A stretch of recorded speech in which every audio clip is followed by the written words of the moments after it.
The cultivation of mindfulness, of moment-to-moment, non-judgmental awareness, is really, it sounds very simple, but it's actually just about the hardest work in the world for human beings, because we get so caught up in our conditioned states of mind.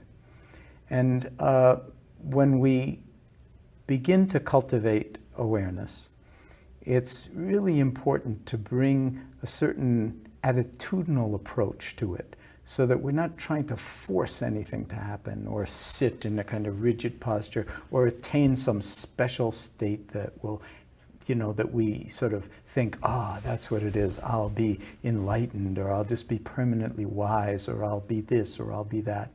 The problem isn't actually with the enlightenment or the permanently wise or anything like that. The problem is with the personal pronouns, I, me, and mine. And they are very, very problematic, because who we think we are and who we actually are very different. And there's a huge separation. Who we think we are is very, very small compared to who we actually are.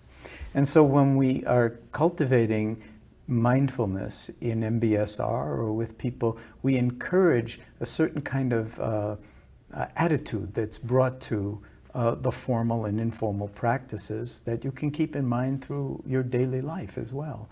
And these attitudes, there are 7 of them that I put in Full Catastrophe Living when I was writing it, because it really felt like if you start to cultivate acceptance, if you start to cultivate non-striving, if you start to cultivate letting go or letting be, if you start to cultivate trust and patience, that these qualities can be cultivated in everyday life, with your children, with your parents, with your partner or spouse, with your colleagues at work. And so it's a way of reinforcing and deepening the actual formal and informal meditation practices.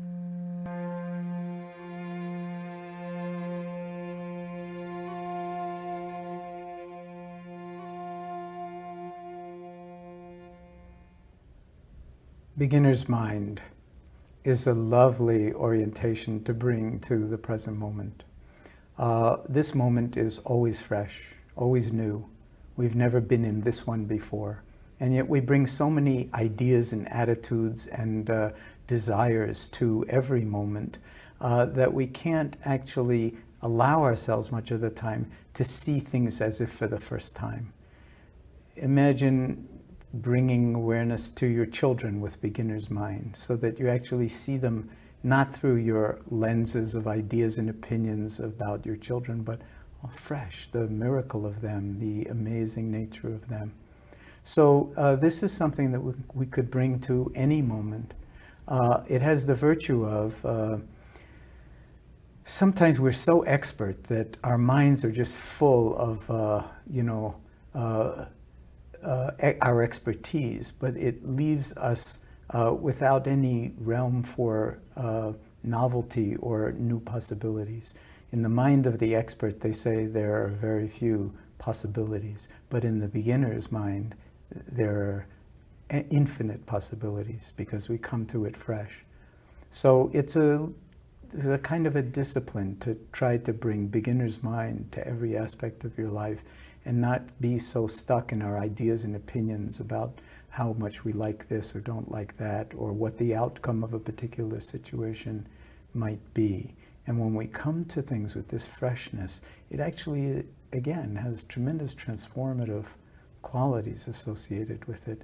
And when you bring it to other people, and you're open and spacious with them, and don't insist that they be the way they were half an hour ago or 2 years ago or whatever it is, they feel seen and recognized and met in a way that they might not otherwise experience.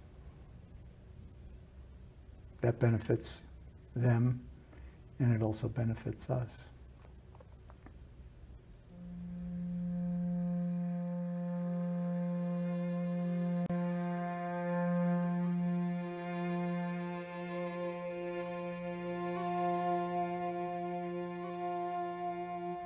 Non-judging is a very important element of mindfulness practice, and in fact is part of my working definition of mindfulness, which is the awareness that arises through paying attention on purpose in the present moment, non-judgmentally.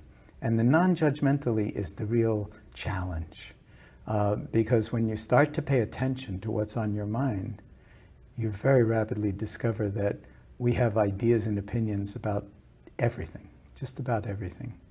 And we're always judging things in terms of, I like that, I don't like that, I want that, I don't want that, this is good, that's bad. And it's like a steady stream of judging. So when we speak of mindfulness as being non-judgmental awareness, it doesn't mean that there won't be judgments. It means that you will be aware of how judgmental we actually are, and then not judge the judging. And when we relate to it in that kind of a way, then we begin to see that our judging is very often black and white. It's either this or that, good or bad, like, dislike, want, don't want. And we get imprisoned by that kind of view. But being non-judgmental doesn't mean that all of a sudden you get stupid and think, well, I'm not going to be judgmental, so I'll just walk out in the street in front of an oncoming truck. What difference does it make? No, it means that we will cultivate discernment. This is the capacity to see what's actually unfolding, but not to judge it, but to recognize it and to understand it in relationship to our experience. So when we speak about non-judgmental awareness, that's what we're talking about. We're talking about a very fine degree of discernment, of clarity, of wisdom, of understanding the interconnections between things, and at the same time, noticing the tendency to judge quite quickly, like, don't like, want, don't want, and to recognize that that actually creates a kind of veil or a filter in front of our eyes that doesn't allow us to see things as they are, but to only see them through the lenses of our own ideas and opinions and likes and dislikes, which is practically blinding to us. So this is a wonderful discipline, the cultivation of awareness of judging and the cultivation of being gently non-judgmental, or not judging the judging that we do discover in ourselves. And over days, weeks, months, and years, we can begin to actually find a way to navigate through our judging in such a way that it no longer dominates our lives in quite the same way. And we recognize when it comes up that it's actually, in some sense, toxic. And the more we challenge it, and the more we rest in discernment and in pure awareness, the more we can live life authentically in the present moment without getting caught by our own habits of mind, unhealthy, if you will, habits of mind.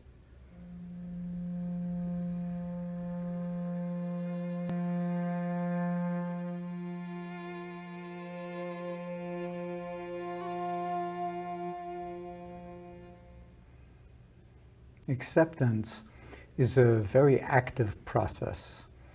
There's nothing passive about it. It's not passive resignation, but it's an active recognition that things are actually the way they are. Sometimes they're not the way we want them to be. So acceptance doesn't mean that we can't work to change the world or to change circumstances of one kind or another, but it means that unless we accept things as they are, we will try to force things to be as they are not, and that can create an enormous amount of difficulty. If we recognize the actuality of things, then we have the potential to apply wisdom in that situation to actually shift our own relationship to what is occurring in ways that might be profoundly healing and transformative. But without acceptance of one's situation, then it's very difficult to know where to stand. And without knowing where to stand, it's very difficult to take the first step. So some things are very hard to accept. Like when something, when you experience pain, for instance, and you don't, in your body, and you don't know what it's from, it's very, very difficult to accept it, because we want to know what it's coming from. And if we don't have any answer for what is causing the pain, then it can be very, very difficult to accept it. But what we find working with chronic pain patients is that before you can actually work with pain and suffering, you need to actually put out the welcome mat for it and accept it as it is, because whatever has been done medically that could be done has been done, and you're still living with a certain degree of pain. What our people with chronic pain who come to our clinic experience is that there's a lot of different ways to actually work with pain, but the first step is to actually put out the welcome mat for it, which is very hard to do when you're suffering, but it's actually a gateway into freedom from suffering. So that's one of the most powerful ways in which acceptance can be brought to bear on healing and transforming one's life, and is a very, very powerful factor, and is a very, very powerful attitude in the cultivation of mindfulness.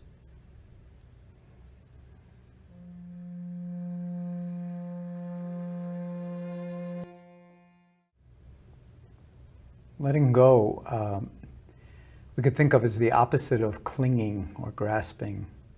There's a certain way in which when we want something, we grasp it, we cling to it, even if it's an idea. And very often we get very fixated in that kind of a way.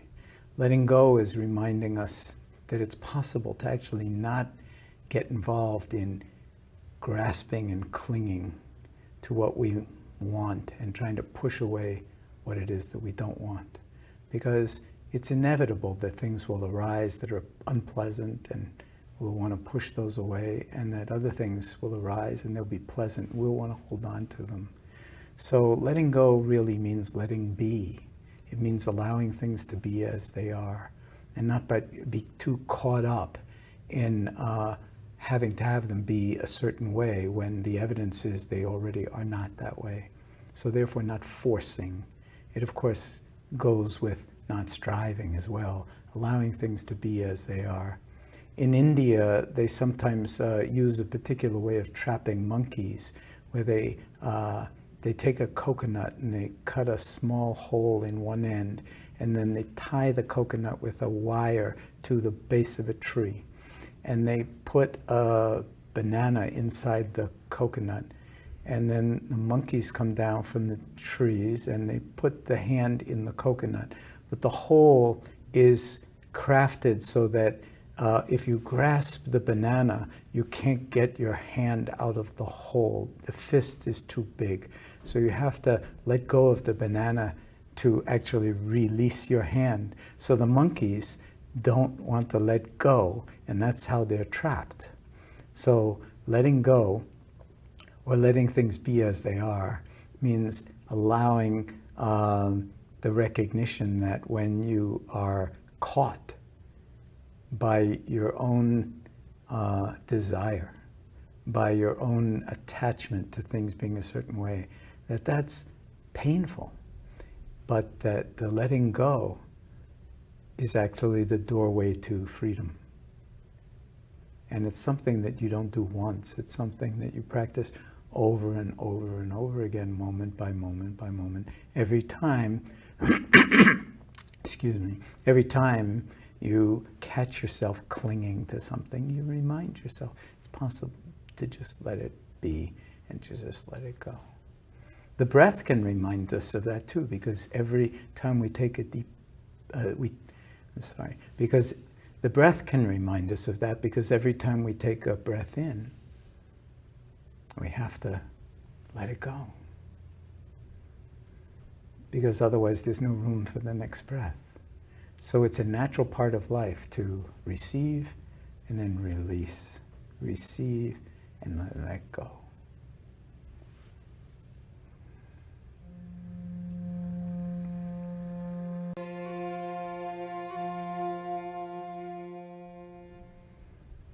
Trust is a wonderful attitude to cultivate because there are so many different aspects of our lives that we're kind of strangers to. And as we cultivate intimacy with ourselves, we also cultivate a deep sense of trustworthiness and trust. And a good place to start is with ourselves and with our body. So can we actually come to trust the natural wisdom of the body and how beautifully the body supports our life? We very often take it totally for granted until something untoward happens. But noticing that, you know, in general, we can trust that the breath will take care of itself. Luckily, because if we had to worry about the breath, we would die a long time ago. So we trust that the breath comes in. We trust that the breath goes out. We trust that the ears can actually hear. We trust that the eyes will actually see. We trust that our organs take care of all of the metabolism and biology of being alive. There's a wisdom to the body that can remind us that we ourselves are trustworthy. And if there are so many beautiful things and so complex that are unfolding so beautifully in the body, well, why should the mind be any different? Why should the heart be any different? So the more we can learn to bring trust to ourselves, the more we can actually learn to bring trust to our relationships and to other people and to nature and to the various challenges that we face in life, so that we can actually reside in our own confidence in our own ability to meet whatever comes towards us in ways that can be effective. It's all based on trusting ourselves, and that's something that can be cultivated by practice. So every time we don't trust ourselves, we can bring awareness to it and remind ourselves that maybe this is a good opportunity to shift from really feeling like we're not able to trust something to actually trusting it when it's in ourselves. When it involves other people, it gets a little bit more complicated because you don't want to trust naively, but other wisdom factors will help us to take care of that.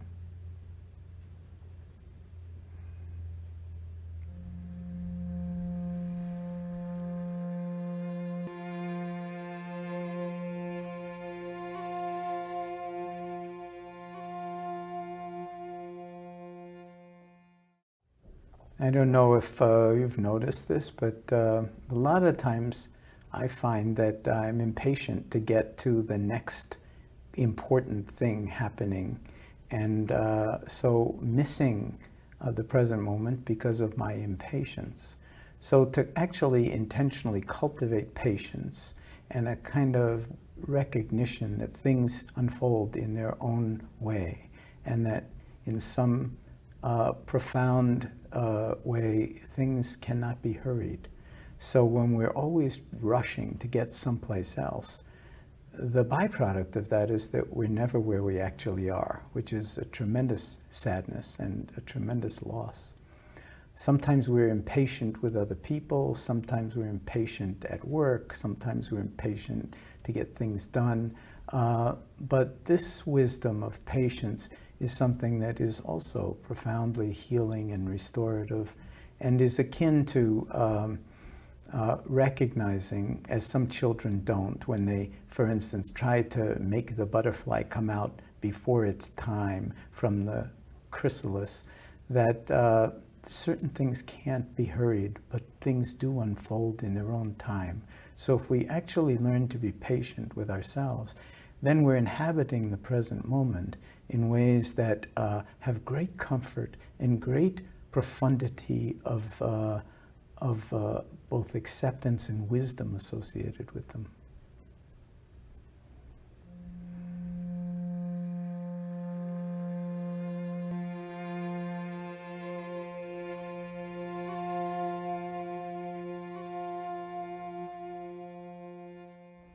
In the cultivation of meditative awareness or mindful awareness, we take the unusual position for Westerners to actually not try to get anywhere else. This is what we call non-striving or even non-doing, to actually allow things to be held in awareness without having to operate on them, without having to make anything happen or try to experience some special state of either relaxation or well-being or anything, but to simply be with the unfolding of life from moment to moment without any agenda whatsoever. It turns out this is tremendously healing, tremendously restorative for us too, because we have so many agendas and we're always on the way to some better moment in the future or trying to escape from something in the past. But to actually be in a place where we're practicing non-striving and non-doing, where we just let things be as they are, is, as I said, tremendously nurturing and healing. Not easy to do because we have so many different, so many different items on our to-do list. So the longer your to-do list, the longer we should give ourselves some time to practice non-doing altogether and non-striving, realizing that whatever is already here is good enough. Even if it's not pleasant in this moment, it's enough. And we don't need to try to escape from it or fix it or make anything happen. It's a tremendous discipline, a tremendous attitude to bring to life. And it doesn't mean you won't get things done. On the contrary, it means that whatever doing you do will wind up coming out of being, and therefore much greater wisdom and much greater appropriateness to the situation.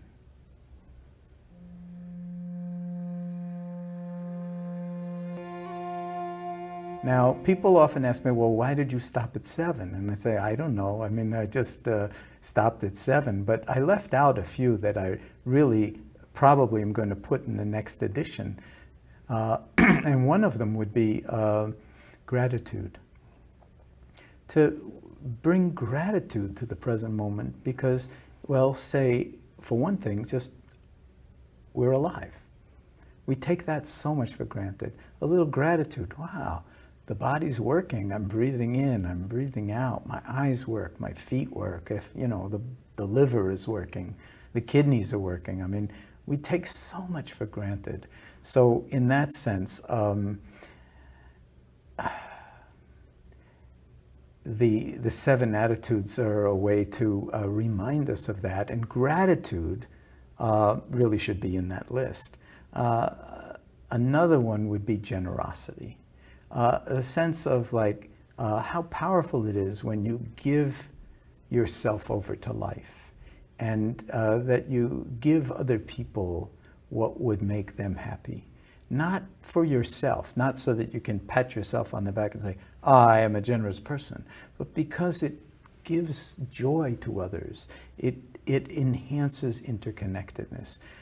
You demonstrate that you care and that you are actually giving some time and attention and thought to someone other than yourself. So both gratitude and generosity, I think, should be included in that list. I could go on, but I think that 9 would be enough. It's hard to keep more than 9 things in mind at any one time. And of course, they're all completely interconnected, so you don't have to actually remember any of it. If you are practicing non-striving, then everything else is embedded in that. Acceptance is embedded in acceptance is embedded in that. Generosity is embedded in that. Gratitude is embedded in that. Trust is embedded in that, and so forth. So any one of these attitudes is a door into all of them, and that's why they really are forming, in some sense, just different ways of understanding what mindfulness is really about. And I probably should say that in all Asian languages, the word for mind and the word for heart are the same word. So in English, when you hear the word mindfulness, if you're not hearing the word heartfulness, you're really not understanding it fully. And so those attitudes are really part of the heartfulness element of it. whether it's seeing things as they actually are, the most profound thing you can see is the interconnectedness of all things. As soon as you see that, then emotions like anger, for instance, are very different because, or fear for that matter, are really transformed in some way because of our interconnectedness. So it's a way of seeing other people as they really are and not necessarily seeing them as threats, and then being able to find some domain of commonality that comes out of the heart, that comes out of the head, that comes out of the body, that comes out of life as one completely integrated whole.